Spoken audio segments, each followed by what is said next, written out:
నమస్కారం సార్. తెలంగాణ ప్రజలకు సార్ నమస్తే సార్. నా బాధలు చెప్పుకోవడానికి క్యూ న్యూస్కి రావడం జరిగింది సార్. మేము మా కొడుకు చంపిన విషయంలో ఈడికి క్యూ న్యూస్కి రావడం జరిగింది సార్.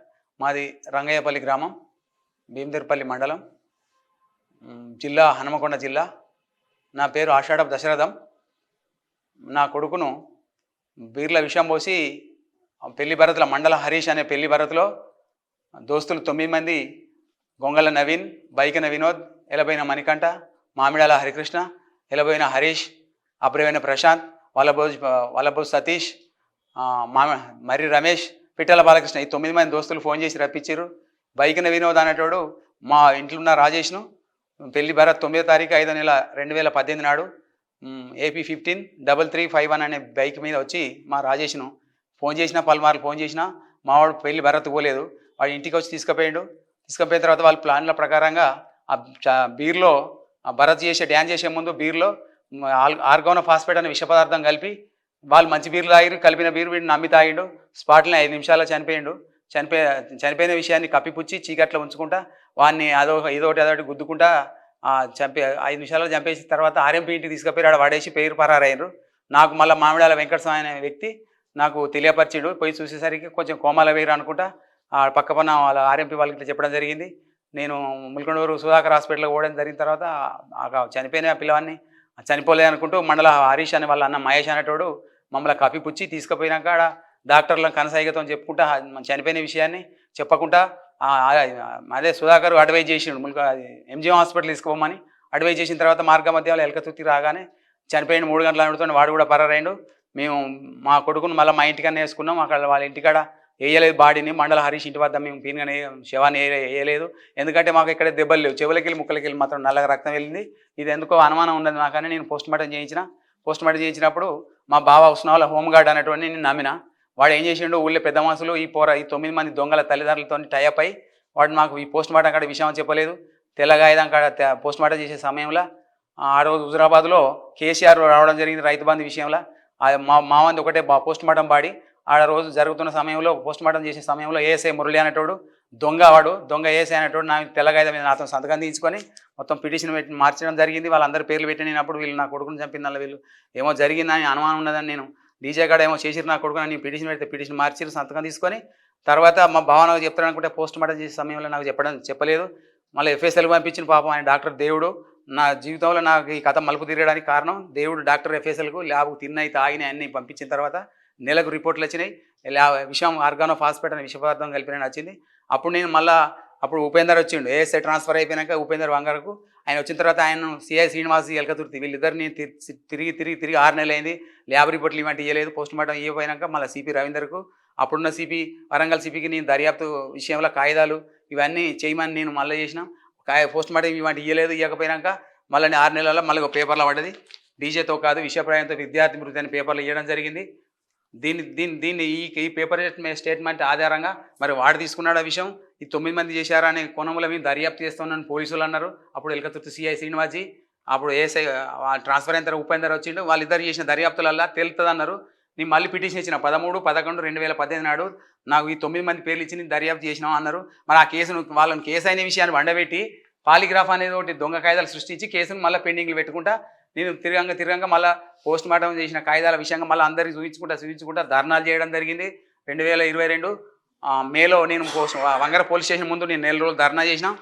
నెల రోజులుగా న్యాయం చేయాలని ఆందోళన చేసినాం. మేము ఇద్దరం భార్యాభర్తలం ఈ విధంగా న్యాయం చేసినాం.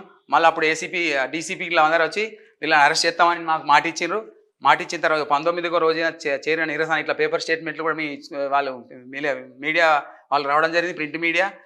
కేసీఆర్ కూడా నీ వినతి పత్రం చూపించినాం, ట్విట్టర్లో పెట్టినాం. మాకు ప్రగతిభవన్ పోతే మమ్మల్ని రానియలేదు. ఈ విధంగా న్యాయం జరగాలి. నా కొడుకుని చంపిన వాళ్ళను అరెస్ట్ చేయమని మేము ఎంతో అట్టహాసంగా 4-5 నిలుస్తుంది తిరగంగా మొన్న CP రంగనాథ్ రావడం జరిగింది.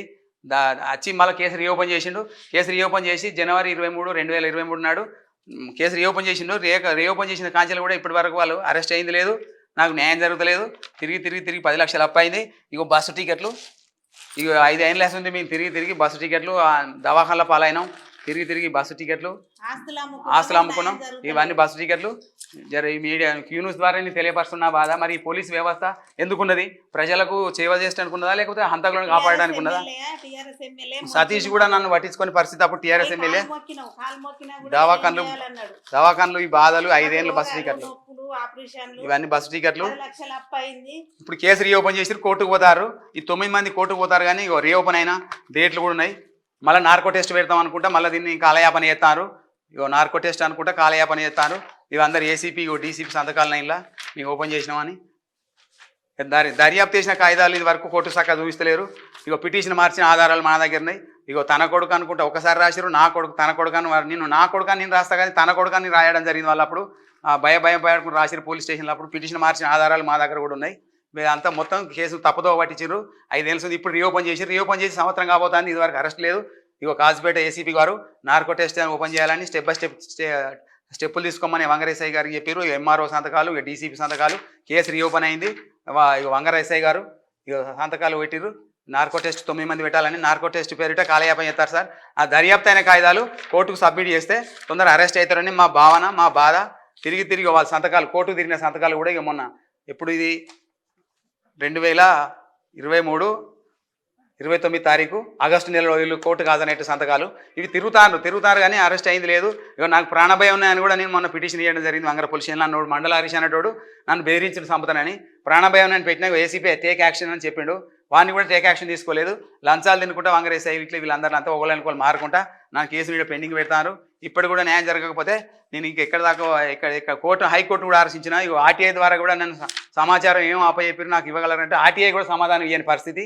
వంగర పోలీస్ స్టేషన్ ఎస్ఐ గారు పున్న ఎస్ఐ గారు సిబిఐకి ఇదేంటి ఆర్టీఐకి వేసిన సమాధానం ఇవ్వమని ఏం కాయిదాలే అని ఇయ్యని పరిస్థితి అయింది. తిరగంగా నేను మొన్న ప్రజావాణి కూడా పోయినా రేవంత్ దగ్గరికి. మొన్న ప్రజావాణి డిసెంబర్ 15 2023 పోయినా కూడా నాకు ఇది 15 రోజులు అయిపోయి ఎలాంటి నన్ను మందలిచ్చిన ఆఫీసర్లు లేరు, ఇది చేసిన కథలు లేవు. నేను 2 రోజులు ఇట్లా తిరిగి బట్టి మరి ఈ కాంగ్రెస్ ప్రభుత్వంలోనే న్యాయం జరుగుతుందని ఆశిస్తున్నాను నేను. ఈ పేపర్ కటింగ్లు ఈ 5 ఏళ్ళ బాధ మీరు గమనించి ఈ లైవ్లో పెడతారని ఆశిస్తున్నాం క్యూ న్యూస్ ద్వారా. ఇవన్నీ పేపర్ కటింగ్లు మా బాధలు. నెల రోజులుగా మొన్న కూడా వీళ్ళు రీఓపెన్ చేసినాక కూడా మళ్ళీ కోర్టుకు పంపించకపోతే నా కొడుకును హత్య చేసిన వారిని శిక్షించాలని నేను ప్రెస్ మీట్ పెట్టడం జరిగింది వరంగల్లో.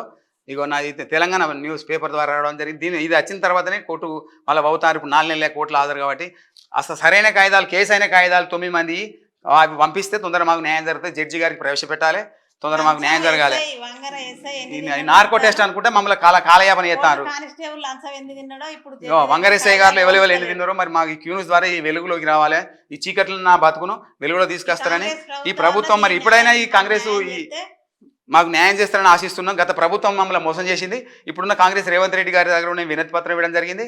మరి ఇప్పటికే మాకు న్యాయం జరిగితే మా తల్లిదండ్రులు చెట్టు అంతే తిన కొడుకుని ఇంట్లో తీసుకుపోయిండు వాడు బైకన వినోద్ గాడు. వాళ్ళు 2 సార్లు అప్పుడప్పుడు ఒక్కొక్కసారి హాజరవుతాడు కోర్టుకు. మళ్ళీ వాడు అరెస్ట్ అయింది లేదు, ఒక రిమాండ్ కావాలి, వాళ్ళు వెంటనే శిక్షలు పడాలి. ఈ 5 ఏళ్ళ మా దీన కదా ఒక పేదవని కథ. మరి గత ప్రభుత్వం చేసినట్టే ఈ ప్రభుత్వం చేస్తుందా అని నేను ఈ మీడియా ద్వారా ఈ క్యూ న్యూస్ ద్వారా నేను అడుగుతున్నా. మరి ఎందుకు ఈ 9 మంది మళ్ళీ అప్పుడున్న ఎమ్మెల్యే దగ్గర పోయిరు, ఇప్పుడున్న ఎమ్మెల్యే పున్నం ప్రభాకర్ని కలుతున్నారు కావచ్చు. మా ఎమ్మెల్యే హుస్నాబాద్ ఎమ్మెల్యే గారు ఇప్పుడు మినిస్టర్ అయ్యిండు పొన్నం ప్రభాకర్ని. ఆయన మరి సంప్రదిస్తామంటే మాకు అతిగతి లేని వ్యవస్థ అయిపోయింది. ఊళ్ళే పెద్ద మనుషులు కూడా తీసుకొని పోవడం జరుగుతుంది. గత సర్పంచ్ ఏం చేయలేదు, ఇప్పుడున్న సర్పంచ్ కూడా నాకు ప్రభుత్వాల నుంచి ఎలాంటి ఆశ నాకు నష్టపరిహారం జరగలేదు. నాదే 10 లక్షలు అప్పు అయితే ఇప్పుడు కూడా న్యాయం జరగాలి. మాకు న్యాయం జరగకపోతే మేము ప్రజావాణి విషయంలో కూడా పోయినాం. అదే ఎక్కడ ప్రగతి భవన్ ముందా ప్రజా దర్బార్ ముందు నేను మళ్ళీ నిరవధిక సమ్మె చేస్తాను. నేను నాకు న్యాయం జరిగేదాకా నేను మాత్రం ఊకుంటే లేదు. 9 మందిని అరెస్ట్ చేసేదాకా మాకు ఆ బాధలు అనేది గమనించాలి. మీరు కొంచెం క్యూ న్యూస్ ద్వారా ఈ వెలుగులోకి రావాలని ఆశిస్తున్నాం సార్. మాకు మల్లన్న ద్వారా మాకు న్యాయం జరగాలని ఇక్కడ రావడం జరిగింది. రంగేపల్లి ఎక్కడ, హన్మకొండ జిల్లా ఎక్కడ, పివి నరసింహ గ్రామం పోలీస్ స్టేషన్ ఉన్నందుకు ఇంత అధ్వానమైన పరిస్థితులు ఉంటాయని కళలో కూడా ఊహించలేదు. మాకు న్యాయం జరుగుతుందని ఆశిస్తున్నాం. కేసులు అయిన 9 మంది కేసులు అయిన విషయాలు కోర్టుకు ప్రవేశపెట్టాలని నా విన్నపం. 9 మంది కేసు అయిందని చెప్పి అప్పటి కేసు అయిన కాయిదాలు దాచిపెట్టుకుంటారు డైరీలు. మళ్ళీ సస్పెక్ట్గా ఈ నార్కో టెస్ట్ అనుడే ఉన్నది, కాలయాపన చేసుడైంది. తొందరగా జడ్జి గారికి కోర్టులో ప్రవేశపెడితే మాకు ఇప్పుడు వాళ్ళకి గవర్నమెంటే రీఓపెన్ చేసింది అంటారు. ఎప్పుడు జనవరి 19 2023 నాడు ఓపెన్ చేసినట్టు సంవత్సరం కాబోతుంది. మరి ఇప్పటికి కూడా దాన్ని ఎందుకు పెండింగ్లో పెడతారని నాకు అర్థమైతలేదు.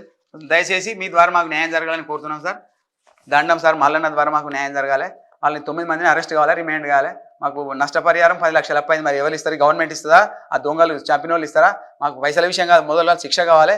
దాని తర్వాత విషయం వాళ్ళకి శిక్ష పడ్డాక రిమైండ్ అయినాక దాని తర్వాత మేము ఎలాంటి పద్ధతులు మేము ఆలోచించాలో తర్వాత చూస్తాం, కానీ మాకు న్యాయం జరగాలి సార్. 9 మంది దొంగలను తప్పించుకొని తిరుగుతారు.